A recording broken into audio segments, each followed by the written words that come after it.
Latest ആയിട്ട് notification വന്നിരിക്കുന്നത് garden research ship builders അല്ലെങ്കിൽ എഞ്ചിനീയേഴ്സ് ലിമിറ്റഡിലേക്കാണ് പുതിയൊരു നോട്ടിഫിക്കേഷൻ വന്നിരിക്കുന്നത്. മിനിസ്ട്രി ഓഫ് ഡിഫൻസിൻ്റെ കീഴിൽ വരുന്നതാണെന്ന് ഓർത്തിരിക്കുക. സോ ഇപ്പോൾ വിളിച്ചിരിക്കുന്നതിൻ്റെ online application starting date 22 May 2025, close ചെയ്യുന്ന ഡേറ്റ് 12 ജൂൺ 2025 ആണെന്ന് വെച്ചാൽ. അപ്പോൾ നിരവധി പോസ്റ്റുകളാണ് ഇപ്പോൾ വിളിച്ചിരിക്കുന്നത്. നമ്മൾ ഓരോ പോസ്റ്റുകളും നോക്കാം, അതിൻ്റെ ക്വാളിഫിക്കേഷൻ, സാലറീസ് എല്ലാം നോക്കാം. ഫസ്റ്റ് വിളിക്കുന്നത് സൂപ്പർവൈസറാണ്. സൂപ്പർവൈസർ ലെവൽ ഗ്രേഡ് 3 വിളിച്ചിരിക്കുന്നത്. 27,600 മുതൽ സ്റ്റാർട്ടിംഗ് സാലറി എന്ന് ഓർത്തിരിക്കുക. സോ ഈ ഏജിനെ പറ്റി പറയുകയാണെങ്കിൽ 36 വയസ്സിനുള്ളവർക്ക് അപ്ലൈ ചെയ്യാൻ നോക്കുക. ക്വാളിഫിക്കേഷൻ നോക്കുകയാണെങ്കിൽ ഗ്രാജുവേറ്റ് ആണ്, ഗ്രാജുവേറ്റ് ഇൻ ഇന്ത്യൻ ഡിസിപ്ലിൻ എന്നാണ് പറയുന്നത്. അതോടൊപ്പം തന്നെ 5 വർഷത്തെ പോസ്റ്റ് ക്വാളിഫിക്കേഷൻ എക്സ്പീരിയൻസ് വേണമെന്ന് പറയുന്നുണ്ട്. പിന്നീട് വിളിച്ച ഡിസൈൻ അസിസ്റ്റൻ്റ് ആണ്, ഗ്രേഡ് 2 ആണെന്ന് ഓർത്തിരിക്കുക. സോ 32 വയസ്സുള്ളവർക്ക് അപ്ലൈ ചെയ്യാൻ ഓർത്തിരിക്കുക. സോ അതോടൊപ്പം തന്നെ ഇതിൻ്റെ ക്വാളിഫിക്കേഷൻ നോക്കുകയാണെങ്കിൽ ഡിപ്ലോമ ഇൻ സിവിൽ എഞ്ചിനീയറിംഗ് അല്ലെങ്കിൽ diploma in computer science or അതിൻ്റെ തത്തുല്യം പഠിച്ചവർക്ക് അപ്ലൈ ചെയ്യാം. 3 വർഷത്തെ പോസ്റ്റ് ക്വാളിഫിക്കേഷൻ എക്സ്പീരിയൻസ് ഉള്ളവർക്ക് ഇതിലൊക്കെ അപ്ലൈ ചെയ്യാൻ ഓർത്തിരിക്കുക. പിന്നീട് വിളിച്ചത് ഡിസൈൻ അസിസ്റ്റൻസ് ഗ്രേഡ് 2 ആണ്. സോ 32 വയസ്സുള്ളവർക്ക് അപ്ലൈ ചെയ്യാൻ ഓർത്തിരിക്കുക. ഡിപ്ലോമ ഇൻ ഇലക്ട്രിക്കൽ എഞ്ചിനീയറിംഗിലേക്കാണ് വിളിച്ചിരിക്കുന്നത് ഓർത്തിരിക്കുക. 3 വർഷത്തെ പോസ്റ്റ് ക്വാളിഫിക്കേഷൻ എക്സ്പീരിയൻസ് വേണമെന്ന് പറയുന്നുണ്ട്. നോക്കുകയാണെങ്കിൽ സൂപ്പർവൈസർ ഗ്രേഡ് 2 ആണ്. സോ അതിലേക്ക് 32 വയസ്സുള്ളവർക്ക് അപ്ലൈ ചെയ്യാം. ഡിജിറ്റൽ ബ്രാൻഡിങ്ങിലേക്കാണ് വിളിച്ചിരിക്കുന്ന ഒരു വേക്കൻസി. ഗ്രാജുവേറ്റ് വിത്ത് ഡിപ്ലോമ അല്ലെങ്കിൽ P G diploma having minimum 1 year ഡ്യൂറേഷനുള്ള കോഴ്സ് ആയിരിക്കണം. അല്ലെങ്കിൽ കമ്പ്യൂട്ടർ അല്ലെങ്കിൽ IT അല്ലെങ്കിൽ നെറ്റ്വർക്കിങ്ങിൽ ഡിപ്ലോമ ഉള്ളവർക്ക് അപ്ലൈ ചെയ്യാം. പിന്നെ അല്ലാതെ തന്നെ പറയുന്നുണ്ട് ബാച്ചിലർ ഇൻ കമ്പ്യൂട്ടർ ആപ്ലിക്കേഷൻ അല്ലെങ്കിൽ bachelor in computer science or bachelor of science BSc computer application or computer science or IT പഠിച്ചവർക്ക് ഇതിലൊക്കെ അപ്ലൈ ചെയ്യാം. 3 വർഷത്തെ പോസ്റ്റ് ക്വാളിഫിക്കേഷൻ എക്സ്പീരിയൻസ് ആണ്. പിന്നീട് വെച്ചിരിക്കുന്നത് സൂപ്പർവൈസർ ഗ്രേഡ് 1 28 വയസ്സുള്ളവർക്ക് അപ്ലൈ ചെയ്യാം. ഹ്യൂമൻ റിസോഴ്സ് അല്ലെങ്കിൽ അഡ്മിനിസ്ട്രേഷനിലേക്കാണ് 2 വേക്കൻസിയാണ് വിളിച്ചിരിക്കുന്നത്. Graduation in Indian discipline. ഇവിടെ പലതരത്തിലുള്ള ക്വാളിഫിക്കേഷൻ കൊടുക്കുന്നുണ്ട്. അപ്പോൾ ജസ്റ്റ് വായിച്ച് നോക്കാം.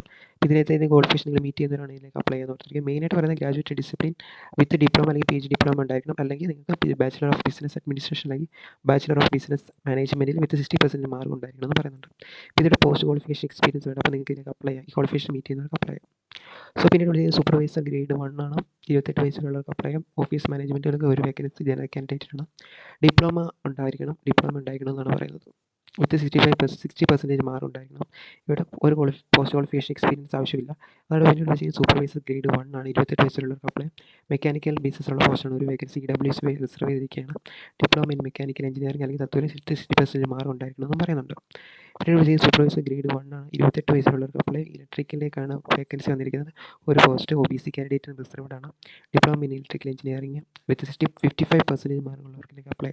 55% മാർക്ക് വിത്ത് അല്ലെങ്കിൽ നിങ്ങൾക്ക് CGP 55% ബേസിസിലുള്ള CGP ഉള്ളവർക്ക് ഇതിലേക്ക് അപ്ലൈ ചെയ്യാം. പിന്നീട് വിളിക്കുന്നത് സൂപ്പർവൈസർ ഗ്രേഡ് 1 28 വയസ്സുള്ളവർക്ക് അപ്ലൈ ചെയ്യാം. സിവിലിലേക്കാണ് OBC കാൻഡിഡേറ്റിന്. ഡിപ്ലോമ ഇൻ സിവിൽ എഞ്ചിനീയറിംഗ് അല്ലെങ്കിൽ തത്തുല്യം with 55% mark or equivalent CGP വേണമെന്ന് പറയുന്നുണ്ട്. പിന്നീട് വിളിക്കുന്നത് സൂപ്പർവൈസർ ഗ്രേഡ് 1 ആണ്. 28 വയസ്സുള്ളവർക്ക് അപ്ലൈ. Mechanical 2 vacancy. അത് ജനറലിന് 1, SCക്ക് 1. ക്വാളിഫിക്കേഷൻ പറയുന്നത് ഡിപ്ലോമ ഇൻ മെക്കാനിക്കൽ എഞ്ചിനീയറിംഗ് തത്തുല്യം 60% മാർക്ക് ഉണ്ടായിരിക്കണം. അല്ലെങ്കിൽ 55% മാർക്കുള്ളവർക്ക് ഇതിലേക്ക് അപ്ലൈ എന്ന് പറയുന്നുണ്ട്. 60% മാർക്ക് ഉണ്ടായിരിക്കണം ആ ജനറൽ കാൻഡിഡേറ്റിന്. 55% മാർക്ക് SCക്ക് മതിയായിരിക്കും എന്നാണ് ഇവർ പറയുന്നത്. പിന്നീട് വിളിച്ചത് സൂപ്പർവൈസർ ഗ്രേഡ് 1 28 വയസ്സുള്ളവർക്ക് അപ്ലൈ ചെയ്യാം. സിവിലിന് ഒരു പോസ്റ്റ് SC കാൻഡിഡേറ്റ് റിസർവ്ഡ് ആണ്. Diploma in civil engineering with 55% mark ഉണ്ടായിരിക്കണം എന്ന് പറയുന്നുണ്ട്. സോ ഈ പറഞ്ഞിരിക്കുന്ന പോസ്റ്റിനൊന്നും നിങ്ങൾക്ക് പോസ്റ്റ് ക്വാളിഫിക്കേഷൻ എക്സ്പീരിയൻസ് ഇല്ല. സോ അപ്പോൾ നിങ്ങൾക്ക് ഈ ക്വാളിഫിക്കേഷൻ മീറ്റ് ചെയ്യുന്നവർക്ക് ഇതിലേക്ക് അപ്ലൈ ചെയ്യാം. സോ പിന്നീട് വിളിച്ചത് സൂപ്പർവൈസർ ഗ്രേഡ് 1 ആണ്. 28 വയസ്സുള്ളവർക്ക് അപ്ലൈ ചെയ്യാം. സെക്യൂരിറ്റി ബേസിസിലാണ് വിളിച്ചിരിക്കുന്നത്. ഒരു പോസ്റ്റാണ് ജനറൽ കാൻഡിഡേറ്റിന്. ഗ്രാജുവേറ്റ് ഇൻ എനി ഡിസിപ്ലിൻ എന്ന് പറയുന്നുണ്ട്. ഇപ്പോൾ നിങ്ങളിപ്പോൾ diploma in security management minimum 1 year course എടുത്തവർക്ക് ടെക്നീഷ്യനാണെന്ന് പറയുന്നുണ്ട്. പിന്നീട് വിളിച്ചിരിക്കുന്നത് എഞ്ചിൻ ടെക്നീഷ്യൻസ് ഗ്രേഡ് 1 ആണ്. 28 വയസ്സുള്ളവർക്ക് അപ്ലൈ എന്ന് പറയുന്നുണ്ട്. ഇലക്ട്രിക്കൽ ഒരു പോസ്റ്റാണ് വിളിച്ചിരിക്കുന്നത്. ഡിപ്ലോമ ഇൻ ഇലക്ട്രിക്കൽ അല്ലെങ്കിൽ electronics and telecommunication engineering with 55% mark ഉണ്ടായിരിക്കണം. ഓക്കെ. പിന്നീട് വിളിച്ചിരിക്കുന്നത് ഡിസൈൻ അസിസ്റ്റൻറ്റ് സെക്ഷൻ ഗ്രേഡ് 1 28 വയസ്സുള്ളവർക്ക് അപ്ലൈ. മെക്കാനിക്കൽ 5 പോസ്റ്റാണ് വിളിച്ചിരിക്കുന്നത്. So diploma in mechanical engineering അല്ലെങ്കിൽ തത്തുല്യം അല്ലെങ്കിൽ BSc ship building and repairing പഠിച്ചവർക്ക് ഇതിലേക്ക് അപ്ലൈ. 60% മാർക്ക് ജനറൽ കാൻഡിഡേറ്റിന്. SC അതുപോലെ തന്നെ OBC ST PWD candidate 55% mark ഉണ്ടായിരുന്നാൽ മതി. സോ പിന്നീട് ഡിസൈൻ അസിസ്റ്റൻറ്റ് സെക്ഷൻ ഗ്രേഡ് 1 28 വയസ്സുള്ളവർക്ക് അപ്ലൈ. ഇലക്ട്രിക്കൽ പോസ്റ്റാണ്. 2 വേക്കൻസി. ജനറൽ കാൻഡിഡേറ്റ് 1, SCക്ക് 1. ഡിപ്ലോമ ഇൻ ഇലക്ട്രിക്കൽ എഞ്ചിനീയറിംഗ് അല്ലെങ്കിൽ തത്തുല്യം 60% മാർക്ക് CG വിത്ത് 60% മാർക്ക് ജനറൽ കാൻഡിഡേറ്റിന്. SC കാൻഡിഡേറ്റ് 55% അല്ലെങ്കിൽ PWD കാൻഡിഡേറ്റിന് 55% മാർക്കുള്ളവർക്ക് അപ്ലൈ ചെയ്യാം. സോ പിന്നീട് ഡിസൈൻ അസിസ്റ്റൻറ്റ് ഗ്രേഡ് 1 ആണ്. 28 വയസ്സുള്ളവർക്ക് അപ്ലൈ. സിവിലാണ് വിളിച്ചിരിക്കുന്നത്. ഡിപ്ലോമ ഇൻ സിവിൽ എഞ്ചിനീയറിംഗ് അല്ലെങ്കിൽ തത്തുല്യം അല്ലെങ്കിൽ BSc പഠിച്ചവർക്ക് അപ്ലൈ. BSc എന്ന് പറയുന്നത് ഷിപ്പ് ബിൽഡിംഗ് അല്ലെങ്കിൽ റിപ്പയറിംഗിൽ ആയിരിക്കണമെന്ന് ഓർത്തിരിക്കുക.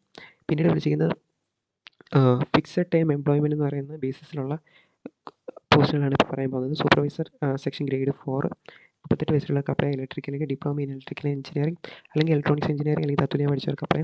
ഇവിടെ നിങ്ങൾക്ക് 7 ഇയേഴ്സ് 7 വർഷത്തെ പോസ്റ്റ് ക്വാളിഫിക്കേഷൻ എക്സ്പീരിയൻസ് വേണം ഈ പറഞ്ഞിരിക്കുന്ന ഏതെങ്കിലും. സോ അത് ഓർത്തിരിക്കുക. പിന്നീട് വിളിക്കുന്നത് സൂപ്പർവൈസർ സെക്ഷൻ ഗ്രേഡ് 4. ഇത് പറയുന്നത് കോൺട്രാക്ട് ബേസിസിലാണ് ഓർത്തിരിക്കുക. കൊടുത്തിട്ടുണ്ട് ഏതൊക്കെ കോൺട്രാക്റ്റാണ് ഏതൊക്കെ കോൺട്രാക്റ്റ് അല്ലെന്ന്. അത് ജസ്റ്റ് വായിച്ച് നോക്കുക. 38 വയസ്സുള്ള കമ്പനി ഡിപ്ലോമ സിവിൽ എഞ്ചിനീയറിംഗ് അല്ലെങ്കിൽ നേവൽ ആർക്കിടെക്ചർ അല്ലെങ്കിൽ ഷിപ്പ് ബിൽഡിംഗ് അല്ലെങ്കിൽ shipwright or equivalent BSc ship building repairment പഠിച്ചവർക്കില്ലെങ്കിൽ അപ്ലൈ 7 വേഴ്സത്തെ പോസ്റ്റ് ക്വാളിഫിക്കേഷൻ എക്സ്പീരിയൻസ് വേണം. Supervisor section grade 1.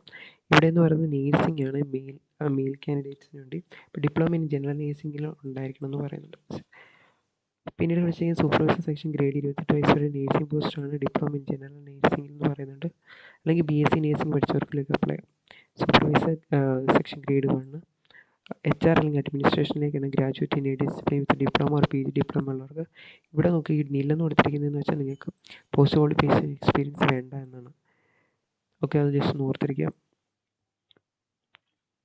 പിന്നീട് ലാസ്റ്റ് വിളിച്ചിരിക്കുന്നത് സൂപ്പർവൈസർ സെക്ഷൻ ഗ്രേഡ് 1 28 വയസ്സ് വേക്കൻസി ഉള്ളത്. സെക്യൂരിറ്റി ബേസിസിലാണ്. Graduate in discipline with diploma in security management പഠിച്ചവർക്ക് അഭിപ്രായം. ഇവിടെയും പോസ്റ്റ് ക്വാളിഫിക്കേഷൻ എക്സ്പീരിയൻസ് ഇല്ലെന്ന് ഓർത്തിരിക്കുക. ഇനി ഏജ് റിലാക്സേഷൻ നോക്കുകയാണെങ്കിൽ SC ST OBC PWD കാൻഡിഡേറ്റിന് നമ്മുടെ സെൻട്രൽ ഗവൺമെൻറ്റിൻ്റെ ഏജ് റിലാക്സേഷൻ ഉണ്ട്. അതോടൊപ്പം തന്നെ 56 വയസ്സുള്ളവർക്ക് അപ്ലൈ ചെയ്യാൻ ഓർത്തിരിക്കുക. അത് ഓരോ പോസ്റ്റും നോക്കി വേണം നിങ്ങൾ ഏജ് നോക്കാൻ. പ്ലേസ് ഓഫ് പോസ്റ്റിംഗ് വരുന്നത് കമ്പനിയുടെ ബേസിസിലായിരിക്കും നിങ്ങൾക്ക് എവിടെ പോസ്റ്റിംഗ് കിട്ടുന്നതെന്ന് പറയുന്നത്. പിന്നെ സെലക്ഷൻ പ്രോസസ് ആദ്യം റിട്ടേൺ ടെസ്റ്റ് ഉണ്ടായിരിക്കും. പിന്നെ പ്രാക്ടിക്കൽ ട്രേഡ് ടെസ്റ്റ് ഉണ്ടായിരിക്കും എന്ന് പറയുന്നുണ്ട്. റിട്ടേൺ ടെസ്റ്റ് ഒക്കെ നടക്കുന്നത് കൊൽക്കത്ത റാഞ്ചിയിലാണെന്ന് ഓർത്തിരിക്കുക. കൊൽക്കത്ത അല്ലെങ്കിൽ റാഞ്ചിയിലായിരിക്കും റിട്ടേൺ എക്സാം കണ്ടക്ട് ചെയ്യുന്നതെന്ന് ഓർത്തിരിക്കുക. സിലബസിനെ കുറിച്ചുള്ള പാർട്ട് A പാർട്ട് B എന്നൊക്കെ കൊടുത്തിട്ടുണ്ട്. ജസ്റ്റ് നോക്കി റിട്ടേൺ ടെസ്റ്റിൻ്റെ ഇതുപോലെ സ്കിൽ ടെസ്റ്റിൻ്റെ കാര്യം ജസ്റ്റ് വായിച്ച് നോക്കുക. അതോടൊപ്പം തന്നെ പ്രാക്ടിക്കൽ ടെസ്റ്റ് എന്ന് പറയുന്നത് ട്രേഡ് ടെസ്റ്റ് എന്ന് പറയുന്നത് പാസ്സായിരുന്നാൽ മതി. നിങ്ങളുടെ റാങ്കിനെ ഒന്നും ബേസിസിലാക്കത്തില്ലെന്ന് ഓർത്തിരിക്കുക. ഈ ആപ്ലിക്കേഷൻ ഫീസ് വരുന്നത് 472 ആപ്ലിക്കേഷൻ ഫീസ് വരുന്നത്.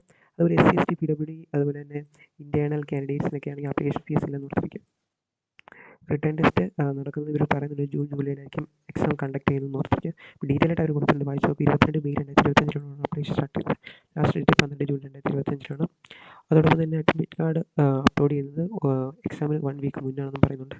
അതോടൊപ്പം തന്നെ കൊൽക്കത്ത റാഞ്ചിലായിരിക്കും ഷെഡ്യൂൾ ചെയ്യുന്നത്. റിട്ടേൺ ടെസ്റ്റ് എക്സാം ജൂൺ ജൂലൈയിലായിരിക്കും കണ്ടക്ട് ചെയ്യുന്നതെന്ന് പറയുന്നുണ്ട്. ഡോക്യുമെൻറ്റ് വെരിഫിക്കേഷൻ അല്ലെ അവരുടെ വെബ്സൈറ്റിൽ നിങ്ങളെ അറിയിക്കുമെന്ന് പറയുന്നുണ്ട്.